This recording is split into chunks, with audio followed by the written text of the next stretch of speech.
mga tao takot mawalan ng, ayan, kita, trabaho, at posisyon.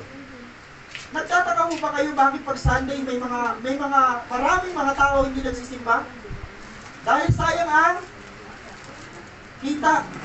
Kaya mo maraming mga tao takot ko magsimba, takot ko unahin ng Diyos dahil may mawawala sa kanila. Kaya gagawin ng lahat, huwag lang mawala ang mga ito kahit papatungkol sa mga bagay sa Diyos ang may saalang-alang nila. Yun mo ang problema. Ay, okay lang. Okay lang na tayo muna dumalo sa gawain. Naunawaan naman tayo ni Lord. Alam niyo, kung yan ang sinagot ni Shadrach, Meshach at Abednego, Lord, sabi ni Nabucodonosor, lumuhod kami sa ribulto. Nauunawaan niyo naman kami. Kasi papatayin kami. Pero alam niyo, hindi ginamit ni Shadrach, Meshach at Abednego yung word na yon.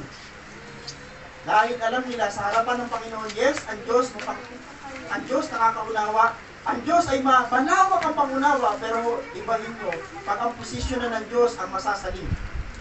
Isipin nyo, pag lumuhod si Shadrach, Meshach at Abednego doon, yun ang pinakamalala nilang magagawa at the time, yes, mapiplease nila si Nabucodonosor, pero hindi nila mapiplease ang Diyos. Alam ni Shadrach, Meshach at Abednego na mas malupit magalit ang Diyos. Amen po ba? Alam niyo ba malupit magalit ang Diyos? Sa simbahan natin, hindi lang puro mapagmahal ng Diyos. Sa simbahan natin, tinuturo natin, nagagalit din ng Diyos. Alam nyo, maraming simbahan din na nagtuturo na nagagalit ang Diyos. Maraming simbahan din na nagtuturo na nanunumpa ang Diyos. Maraming simbahan din na nagtuturo na namamalo ang Diyos. Ang Diyos namamalo. Alam ni Shadrach, Meshach at Abednego na kapag liluhuran namin yung ribulto mo, yes, hindi kami mamamatay sa pugon, pero mamamatay kami sa harapan ng Panginoon. Mas malala yun. Kasi hindi lang basta mo mamamatay sila, eternal war pinag-uusapan dito. Okay? Alam nila Shadrach, Meshach at Abednego yun. Takot silang mawala mga bagay na pangmundo, pero hindi takot mawala ng mga bagay na panglangit ang halaga, tulad ng buhay na walang hanggan at relasyon sa Diyos.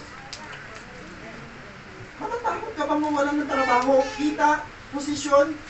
Ipagpapalit mo ba yung relasyon mo kay Lord? At yung buhay na walang hanggan, hindi na. Kahit ialok pa sa iyo yung pinaka the best na regalo.